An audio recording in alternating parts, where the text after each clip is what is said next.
사실 혈당이라고 하면 나와는 상관이 없다라고 생각을 하시는 분들이 많으실 것 같습니다. 하지만 혈당은 평소 건강하게 식사를 하는 사람이라도 꼭 관리를 해야 되는 부분인데요.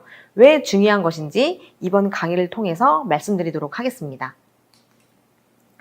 인간의 조상인 유인원은 아프리카의 열대우림에서 과일을 먹으면서 몸에 필요한 에너지를 얻으면서 생활을 했습니다. 그런데 대륙으로 이동을 하게 되었고 약 200만 년 동안의 빙하기가 주기적으로 반복이 되면서 이젠 우리 조상 유인원들이 먹을 것이 없게 되었습니다. 그런데 인류는 생명 유지를 위해서 우리의 몸을 변화시키게 되었는데요. 조금이라도 몸에 열량이 남아있을 경우에 몸에 지방으로 저장을 하는 시스템으로 우리 몸이 바뀌게 되었습니다. 먹을 것이 없었던 빙하기에도 이처럼 생명을 유지할 수 있었던 방법은 바로 우리 몸에 적은 양의 포도당도 지방으로 전환을 하는 시스템으로 우리 몸이 진화하였기 때문입니다. 그런데 여러분, 점점 진화한 현대인들의 모습은 어떤가요? 오히려 유인원들이 더 건강해 보이는데요. 현대인들이 유인원보다 더 뚱뚱한 몸을 가지는 이유는 바로 우리 몸은 200만 년 전 원시인의 몸으로 조금이라도 남는 열량을 지방으로 전환하려고 하는 몸을 가지고 있는데 우리 주변에는 너무나도 당이 넘쳐나기 때문입니다. 그 속에서 생활을 하면서 인간들은 점점 뚱뚱해지고 이제 비만은 질병이 된 지도 꽤 오래되었습니다. 그런데 문제는 단순히 비만으로 끝나지 않습니다.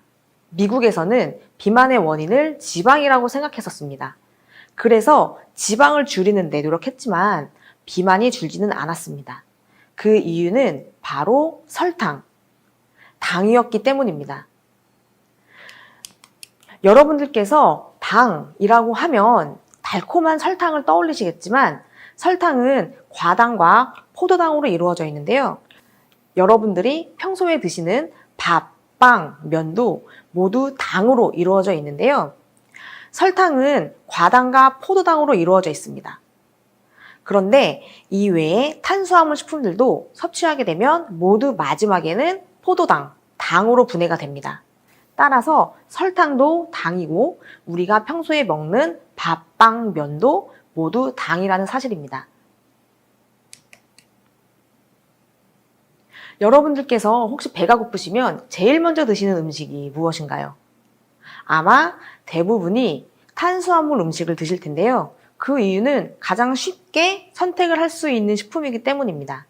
그런데 우리가 배가 고플 때 이렇게 쉽게 먹는 탄수화물 음식을 먹게 되면 우리 몸에서 소화가 되어서 우리 몸에 필요한 양은 에너지로 쓰이지만 그 외에 남는 양은 우리 몸의 지방으로 축적이 됩니다. 그래서 탄수화물 식품을 먹으면 살이 찌게 되는 것입니다. 탄수화물 식품을 섭취했을 때 우리 몸에 어떤 일이 일어나는지를 설명을 드리겠습니다. 여러분들이 배가 고프면 뇌에서는 음식물을 섭취하라고 신호를 보내게 되는데요. 탄수화물 식품을 섭취하면 탄수화물은 소화가 돼서 포도당으로 되고 소화된 포도당은 혈액으로 이동하게 되는데요. 이때 혈액 속으로 들어온 포도당을 혈당이라고 합니다. 즉, 혈액 속에 포도당이 많아지게 되면 혈당이 높아지게 되는데요. 혈당이 높아지게 되면 췌장의 베타세포에서 인슐린이 분비돼서 세포로 포도당을 넣어주게 되는데 이때 에너지로 이용이 되면서 혈당은 정상을 유지하게 됩니다. 그런데 문제는 에너지로 쓰고도 혈액에 남아있는 포도당들은 바로 지방으로 축적이 되게 됩니다. 즉, 여러분들이 많은 양의 탄수화물 식품을 섭취하게 되면 살이 찌는 이유가 바로 혈액 속에 당이 넘쳐나기 때문인 겁니다. 건강한 사람의 경우에는 공복혈당이 70에서 140 사이를 잘 유지하게 되는데요. 탄수화물 식품을 섭취하면 인슐린이 분비가 돼서 혈당을 낮춰주게 됩니다. 그런데 당뇨 환자의 경우에 탄수화물 식품을 섭취하게 됐을 때 건강한 사람보다 높은 혈당 수준을 나타나게 되는데요. 일반적으로 정상인의 경우 공복혈당은 100 이하를 유지하지만 당뇨병의 경우에 공복혈당이 126 이상을 나타내게 됩니다. 그런데 혈당이 정상보다는 높지만 당뇨병 진단 기준에 미치지 않는 경우를 당뇨병 전 단계라고 하는데요. 당뇨병은 아니지만 당뇨병으로 진행될 가능성이 높은 상태를 의미하는 것으로 공복혈당 장애와 내당능 장애 두 가지로 구분이 됩니다. 공복혈당 장애는 공복혈당이 100에서 125 사이를 나타내게 되는 것이고요. 내당능 장애는 경구 당부화 검사에서 2시간째 혈당이 140에서 199가 나타나게 되는데, 여기에서 중요한 점은 공복혈당 장애, 내당능 장애는 바로 당뇨병의 전 단계라는 점을 꼭 주목하셔야 되는 겁니다.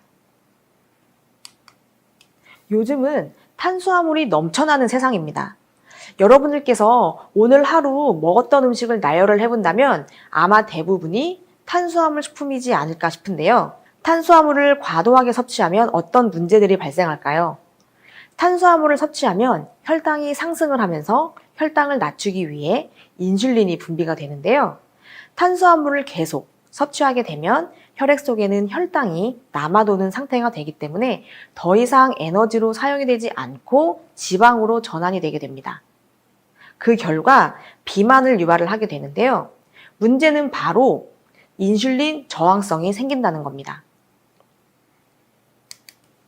탄수화물을 자주 많이 섭취하게 되면 혈액 속에는 당이 넘쳐나게 되고 인슐린이 분비가 되어도 더 이상 포도당이 세포 안으로 들어가지 못하는 현상이 발생되게 되는데요.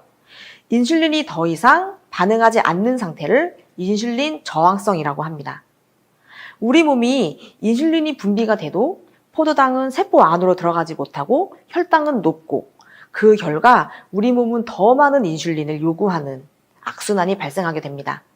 그 결과 중성지방 증가, 고혈압 발생, 고혈당, 이상지질혈증과 같은 이상 증상들이 나타나게 되는데, 한국인은 밥심이라고 할 정도로 탄수화물을 정말 사랑합니다. 아시아 태평양 지역 국가 중에 탄수화물을 가장 많이 섭취하는 나라가 바로 우리나라라고 합니다. 그런데 탄수화물 끊는 것이 쉬울까요? 정말 탄수화물 끊는 것은 쉬운 일이 아닙니다. 줄이는 것도 마찬가지죠. 우리나라와 미국을 비교를 해보면 우리나라보다 미국의 비만율이 더 높지만 대사증후군 위험은 우리나라가 더 높습니다. 그 이유는 우리나라 사람은 전체 열량의 65% 대부분을 탄수화물로 섭취를 하고 있고, 미국의 경우 전체 열량의 50%를 지방으로 섭취하고 있습니다. 그 결과 과도한 탄수화물 섭취로 인해서 비만을 유발하게 되고, 그 마지막 결과물은 바로 인슐린 저항성인데요. 인슐린이 분비되어도 제 기능을 하지 못하는 인슐린 저항성은 바로 대사증후군을 유발하는 원인이기도 합니다. 대사증후군의 원인을 인슐린 저항성으로 보고 있고요. 허리둘레, 혈압, 중성지방, 고밀도 콜레스테롤, 공복혈당, 이 5가지 항목 중에 3가지가 기준을 넘게 되면 대사증후군으로 진단하게 됩니다. 우리가 주식으로 섭취하고 있는 탄수화물, 그리고 간식으로도 흔하게 섭취하는 탄수화물은 우리가 건강하게 잘 섭취하고 있는지, 과연 나는 어떻게 먹고 있는지를 잘 생각을 해봐야 할 때인 것 같습니다. 그런데 여러분, 대사증후군 남의 이야기 같으시죠? 대사증후군의 원인은 인슐린 저항성입니다. 인슐린 저항성은 잘못된 탄수화물 섭취로 발생을 하게 되는데요. 그렇다면 대사증후군을 예방하기 위해서는 어떻게 하면 될까요? 네, 앞에 보신 뉴스처럼 탄수화물을 적게 먹으면 되겠네요.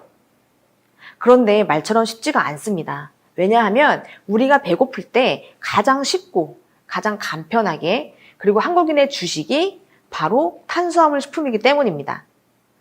남의 일이라고 생각이 됐던 이 대사증후군이 한국인 3명 중에 1명이 발생하는 것이 바로 대사증후군이라고 합니다.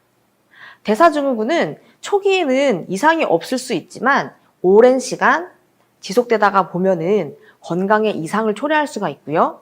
질병으로 발전할 경우에 당뇨 위험도가 약 10배 높아지는 것으로 나타났습니다. 많은 분들이 나는 아니겠지 라고 생각을 하시는 분들이 많으시겠지만, 통계를 보시면 여러분들이 깜짝 놀라실 겁니다. 국민건강영양조사 연구에 따르면 전체 당뇨 인구는 약 500만 명입니다. 그리고 당뇨병으로 진단받기 전 공복혈당 장애 인구는 약 870만 명인데요. 혈당 관리가 필요한 당뇨병 인구와 그리고 당뇨병 전 단계인 공복혈당 장애까지 합하면 약 1370만 명 정도가 되는데 우리나라 전체 인구 4명 중에 1명은 혈당 관리가 필요한 사람이라고 할 수가 있습니다. 공복혈당 장애는 아직 당뇨병이라고 할 수는 없지만 향후 당뇨병 발생 가능성이 매우 높고 동맥경화, 심혈관계 질환이 진행 중일 가능성이 높은 단계라고 할 수 있습니다. 따라서 조기에 당뇨병으로 진행이 되지 않도록 미리 관리하는 것이 매우 중요하다라고 할 수 있겠습니다. 특히 당뇨병 전 단계에 있는 사람은 당뇨병으로 진행할 가능성이 매우 높을 뿐만이 아니라 당뇨병의 주요 원인인 인슐린 저항성과 관련성이 있어서 지질대사, 고혈압, 심혈관 질환의 발병률이 높기 때문에 생활관리, 식습관 관리가 매우 필수적입니다. 그렇다면 혈당 밸런스가 무너지는 원인은 무엇일까요? 첫 번째는 운동 부족과 비만입니다. 비만일 경우에는 비만은 인슐린 저항성을 높이게 되고요. 따라서 인슐린 요구량을 증가시키게 됩니다. 그 결과 인슐린을 분비하는 췌장의 기능을 떨어뜨려서 당뇨병을 유발시킬 수 있습니다. 두 번째는 스트레스입니다. 스트레스를 받으면 몸의 대사 균형을 깨트리게 되는데요. 스트레스를 지속적으로 받으면 코티솔이라는 호르몬이 분비가 되는데 코티솔은 스트레스를 받으면 우리 몸이 저항하도록 신체를 돕는 호르몬으로 스트레스 반응을 조절하는 호르몬입니다. 그런데 스트레스를 지속적으로 받게 되면 혈액 내에 당류 코르티코이드가 증가하면서 지방과 단백질을 분해시켜서 포도당으로 바뀌게 되는데 결국 스트레스도 혈당을 올리게 되는 기능을 하게 되는 겁니다. 세 번째는 과도한 탄수화물 섭취입니다. 내가 얼마만큼의 탄수화물을 먹느냐, 얼마나 자주 먹느냐, 어떤 형태의 탄수화물을 먹느냐에 따라 혈당이 다르게 변화하는데요. 사실 우리나라 사람의 경우에 주식이 탄수화물이기 때문에 탄수화물 섭취를 줄이는 것은 정말 쉽지 않은 일입니다. 그리고 마지막으로 네 번째는 유전인데요. 부모 중에 한쪽이 당뇨병 환자일 경우에 자녀가 당뇨에 걸릴 확률은 20에서 30%인데요. 부모 양쪽 모두가 당뇨병이 있으면 자녀가 당뇨병에 걸릴 확률이 50%나 됩니다.